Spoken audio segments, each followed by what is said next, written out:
নমস্কার, আমি সঙ্গীতা। আমার বাঙাল ভার্সেস ঘটির রান্নাঘর চ্যানেলে আপনাদের সকলকে স্বাগত জানাই। বাঙালির অত্যন্ত প্রিয় স্ট্রিট ফুড এগরোল। বাচ্চা থেকে বড় সকলেরই কিন্তু এগরোল ভীষণ প্রিয়। একদম দোকানের মতো বাড়িতেই কিভাবে বানিয়ে নেওয়া যায়, আসুন দেখে নেওয়া যাক আজকের রেসিপিটি। তো সবার প্রথমে এখানে আমি একটা বোলের মধ্যে 2 কাপ ময়দা নিই আর হাফ চামচ পরিমাণ লবণ দিয়ে ভালো করে ময়দার সাথে মিশিয়ে নিয়ে জল দিয়ে ভালো করে নরম একটা ডো তৈরি করে নিই। আর উপর দিয়ে অল্প সাদা তেল দিয়ে ভালো করে মাখিয়ে আমি রেস্টে রেখে দিই। রেস্টে রাখার পর ঢাকনা খুলে আমি ভালো করে আবারও ময়দাটাকে মেখে নেব। বাইরে বেরোলে বাচ্চা থেকে বড় সকলেই কিন্তু স্ট্রিট ফুডে সবার আগে এগরোলের দিকেই চোখ পড়ে। ময়দাটাকে বেশ অনেকক্ষণ ধরেই মেখে নেওয়ার পরে আমি সেই ময়দাটা থেকে 6টার মতো লেচি বের করে রাখবো। আর লেচিগুলোর উপরে আমি একটু তেল ব্রাশ করে দেবো। তারপরে ওই লেচি থেকে আমি একটা লেচি নিয়ে ভালো করে বেলে একটা বড় রুটির আকারে তৈরি করে নেব। তারপরে উপর দিয়ে আমি তেল ব্রাশ করে শুকনো ময়দা ছিটিয়ে দেব, দিয়ে নিচের থেকে নিয়ে ওটাকে ফোল্ড করে রোল করে নেব। এখানে আমি লাচ্ছা পরোটা করে করছি, আপনারা চাইলে এমনি নর্মাল রুটির মতো করেও করতে পারেন। এইভাবে আমি লাচ্ছাটা তৈরি করে নেওয়ার পর বেলে নেব, দিয়ে তাওয়ার মধ্যে হালকা 2 পিঠটা সেঁকে নিয়ে তেল দিয়ে ভেজে আমি রেডি করে নেব।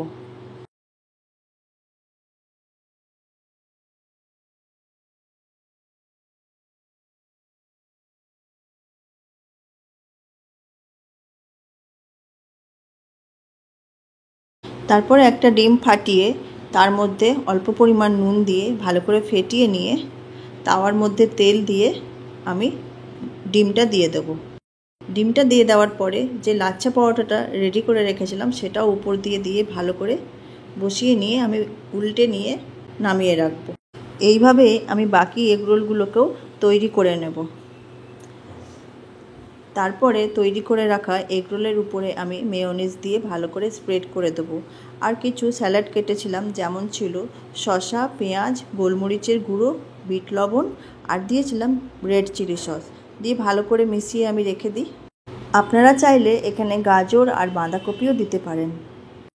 তারপরে এগরোলের উপরে যে মেয়োনিজ দিয়ে আমি স্প্রেড করে রেখেছিলাম তার মাঝখানে আমি এই স্যালাডটা দিয়ে দেবো। দিয়ে দেওয়ার পরে আমি উপর দিয়ে টমেটো সসটাও দিয়ে দেবো।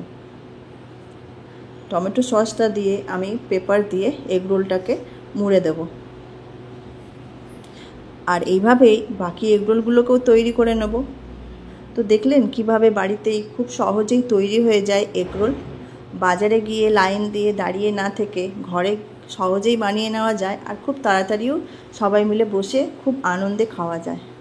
আর এমন একটা রেসিপি যেটা বাচ্চা থেকে বড় কিন্তু সকলেরই খুবই পছন্দের। তো তৈরি হয়ে গেল আমার আজকের এগরোল রেসিপি। তো কেমন লাগলো আমার আজকের এই এগরোল রেসিপিটি কমেন্ট করে অবশ্যই জানাবেন। আর একবার হলেও আমার মতো করে বাড়িতে বানিয়ে অবশ্যই খেয়ে কমেন্টে জানাবেন। আর আমার ভিডিওটা প্রথম থেকে শেষ অবধি দেখার জন্য আপনাদেরকে অসংখ্য ধন্যবাদ। ভালো থাকবেন, সুস্থ থাকবেন। দেখা হচ্ছে পরের কোনো রেসিপিতে। আজকের মতো এখানেই আসছি। নমস্কার।